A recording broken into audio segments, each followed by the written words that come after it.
Good morning, I'm Earth Dr. Reese Halter, and you're listening to Earthcast, SOS.com. I love humpback whales. But before I go off and tell you how remarkable humpbacks are, I want to bring to your attention what one population of humpbacks in the Eastern Pacific is showing my colleagues. From November to May, approximately 9,000 gorgeous humpbacks overwinter amongst the Hawaiian Islands. Breaching, mating, calving. It's a stunning spectacle and one that many eco-tourist operations depend upon. In yet another flagrant example of unintended consequences of burning each year, 49 billion metric tons of climate-altering, subsidized to the tune of $5.6 trillion annually, according to the International Monetary Fund, of fossil fuels. The oceans are way overheated.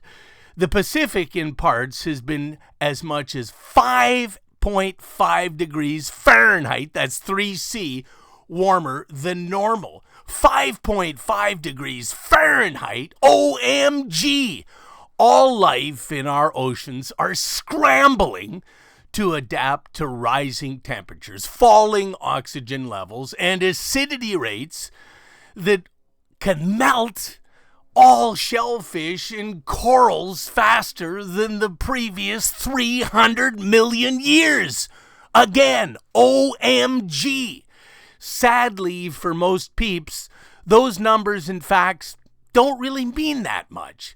What is meaningful is the level of atmospheric molecular oxygen is decreasing in both hemispheres from burning subsidized fossil fuels. The oceans are filling up with 5 trillion and growing stratospherically every day with millions of more pieces of plastic, subsidized petroleum products, again, and the oxygen-bearing oceanic plants called collectively phytoplankton are conspicuously missing. What? Almost 3 out of every 4 breaths of air / oxygen comes from the ocean's phytoplankton.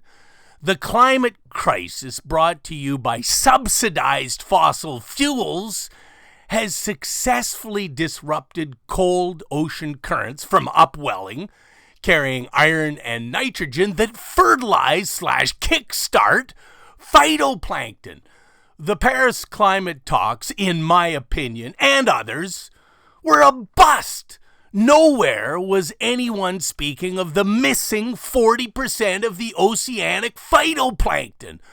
Humpbacks, fins, blues, rights, grays, minkies, and many other filter-feeding whales are playing a crucial role in the health and well-being of our oceans.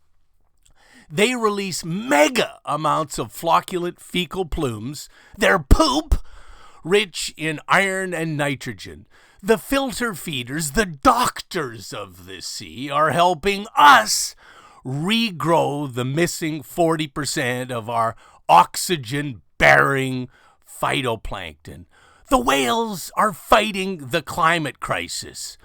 We need an immediate amnesty globally. Japan, Iceland, Norway, and Denmark, stop killing whales now.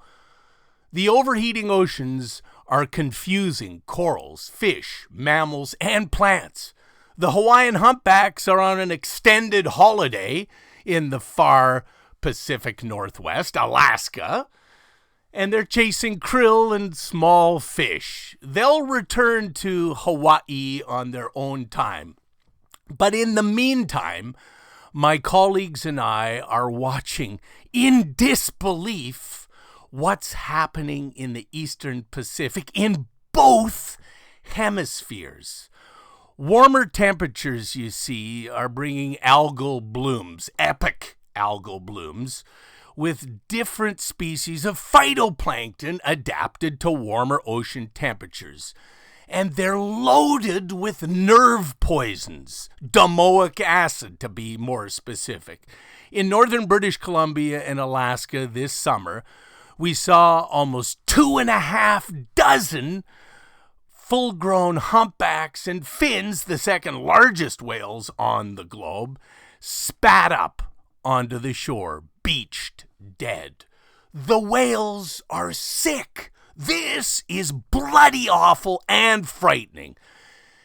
In Chile, at or around the same time as the Pacific Northwest whale deaths, 337 23-ton each sei whales were found stranded along a remote coastline of Chile in one of the largest strandings ever recorded.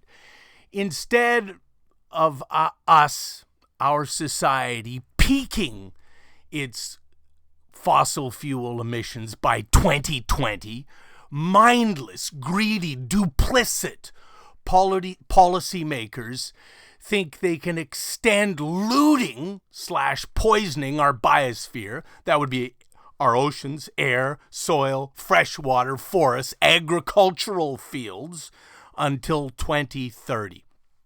It's a dreadful decision that will see 2 degrees C by 2035. That's unacceptable. Bloody unacceptable.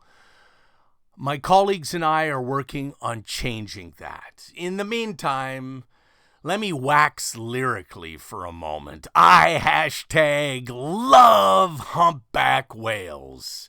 Have you ever heard the sonorous groans, the unearthly wails, and the eloquent adiagos of a male humpback whale serenading their mates?